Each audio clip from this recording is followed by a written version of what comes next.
We interrupt our regular program schedule to bring you the following special report from ABC News in Washington.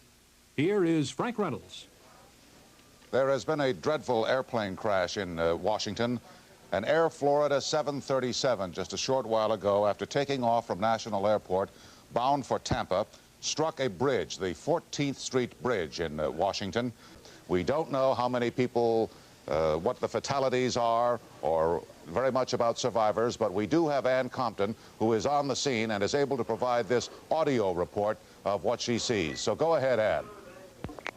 Here between the two bridges going from Washington into the Virginia suburbs, under the icy surface of the Potomac, you can see just the bare top of the fuselage of an Air Florida plane. It appears to be an Air Florida plane, which must have gone down just as it was making its final approach into Washington's National Airport. On the surface of the Potomac River, the ice blocks are broken, and a rescue helicopter has just pulled away, having apparently plucked several victims from the wreckage.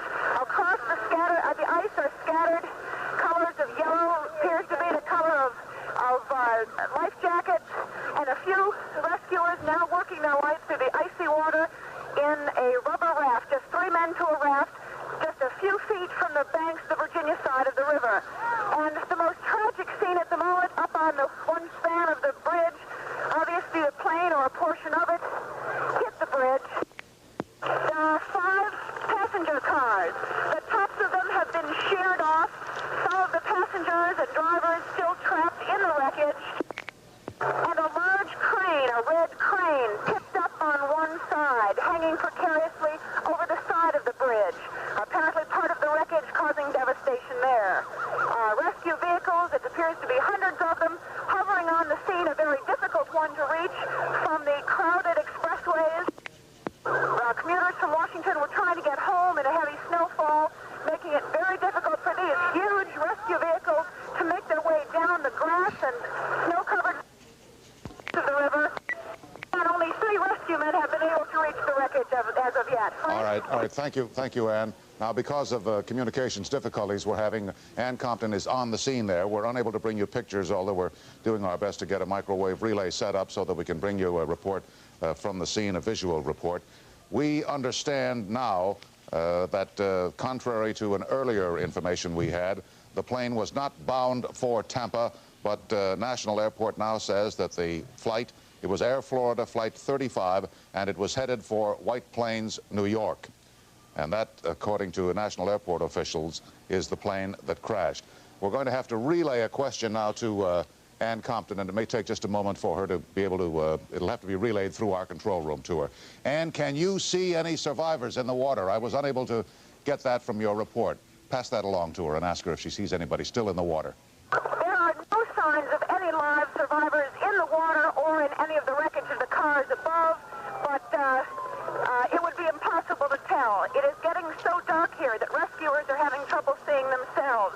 All you see when you look across the broad and vast expanse of the frozen river is the ice blocks broken up by the fuselage of the plane. No signs of life. Thank you. No signs of life. Well, we now have some pictures, some videotape that was taken just a few moments ago at the scene of the plane crash in Washington this afternoon. An Air Florida plane. Here is a person, obviously, well, we don't know whether it's a survivor or a victim, being loaded aboard an ambulance. To bring you up to date briefly, the plane had just taken off from Washington National Airport. Here is one of the rescue boats trying desperately to reach people. The plane struck the 14th Street Bridge across the Potomac between Washington, D.C. and Virginia, and hit 4 or 5 cars that were on the bridge. The bridge was crowded because the government had closed down early because of the snowstorm, and people were going home from work. Obviously here, this is a helicopter just moving around trying. You can see just beyond the helicopter portions of the wreckage. We understand it was an Air Florida Boeing Jet 737. There are conflicting reports about where the plane was.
Just 2 weeks ago, in the midst of a terrible tragedy on the Potomac, we saw again the spirit of American heroism at its finest. The heroism of dedicated rescue workers saving crash victims from icy waters. And we saw the heroism of one of our young government employees, Lenny Skutnik, who, when he saw a woman lose her grip on the helicopter line, dived into the water and dragged her to safety.